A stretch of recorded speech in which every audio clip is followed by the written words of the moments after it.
This did not get nearly the attention it deserved, especially considering the importance of the topic. Yesterday, Attorney General Bill Barr delivered a stark warning on the dangers of further economic and cultural entanglement with Communist China. Now, first, to the big business interests and globalists pushing for more trade with China, Barr had this to say.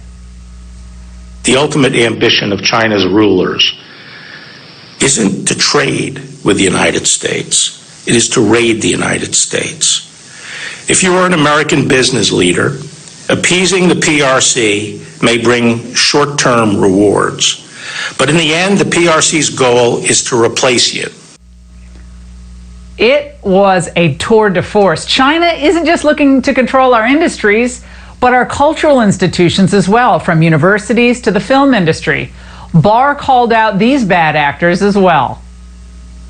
Hollywood now regularly censors its own movies to appease the Chinese Communist Party, the world's most powerful violator of human rights. Chinese government censors don't need to say a word because Hollywood is doing their work for them. This is a massive propaganda coup for the Chinese Communist Party. No wonder no one covered this. It was great.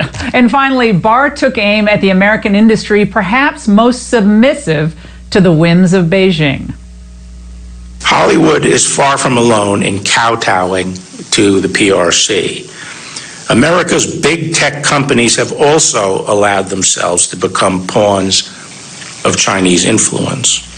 And wittingly or unwittingly, they're aiding and abetting China's mass surveillance and censorship of its own citizens, not to mention the brutal oppression of the Uyghur Muslims. Instead of viewing it as a needed wake-up call, some short-sighted critics lashed out, even going so far as to call Barr's speech worse than McCarthyism. Be sure to remember the names of those critics. With just over 100 days until the election, the Trump administration is clear-eyed about the threat to China, as the president has been for many decades. Don't for a second think the Biden presidency will offer anything different than Hollywood and big tech's complete submission to Xi and his communist cronies.